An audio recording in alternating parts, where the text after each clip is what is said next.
ဆင်းရဲတဲ့မိသားစုကကောင်မလေးသစင်ဟာ TikTok မှာဆက်လီဖြစ်ပြီးမိသားစုကိုကူညီဖို့အိမ်မက်ကြီးထားတယ်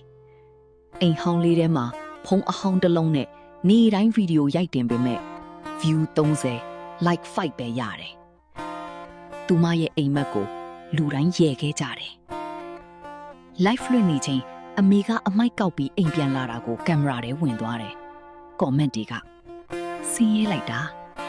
ဒီလိုလူကဆယ်လီဖြစ်ချင်တာလားသစင် live ကိုပိတ်ပြီးမျက်ရည်ကျတယ် follower ရဖို့သူမကငွေချမ်းသာတယ်လို့ဟန်ဆောင်တဲ့ဗီဒီယိုတွေစတင်တင်တယ် view တွေတက်လာပြီး follower 500k ကျော်သွားတယ်ဒါပေမဲ့သူမရဲ့ဘဝအစ်စ်ကိုဖုံးကွယ်ထားရတယ်တနေ့မှာအတန်းပေါ်တယောက်ကသူမရဲ့အိမ်အမှန်ကိုဗီဒီယိုရိုက်တင်လိုက်တယ်ဒီဆယ်လီကလိမ်နေတာ follower တွေအများကြီး unfollow လုပ်သွားတယ်brand တွေလည်းပြတ်ကုန်တယ်။စိတ်တက်ကြနေချိန်အမေကပြုံးပြီးပြောတယ်။သမီး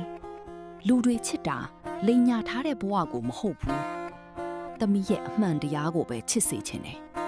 ။သစင်မျက်ရည်ကျသွားတယ်။နောက်နေ့ကစပြီးသစင်ကသူ့မိသားစုဘဝအမေနဲ့အတူအလုပ်လုပ်တာအခက်အခဲတွေကိုအမှန်အတိုင်းရိုက်တင်တယ်။အစပိုင်းမှာ view နေတယ်ဒါပေမဲ့လူတွေကဒီကောင်မလေးကအတုမဟုတ်ဘူးလို့ comment ရေးလာကြတယ်ဗီဒီယိုတစ်ခုမှာအမေကို surprise လုပ်ပြီးပထမဆုံးဝင်ငွေနဲ့ဖနက်အသစ်ဝယ်ပြီးတဲ့ scene ဟာ viral ဖြတ်သွားတယ်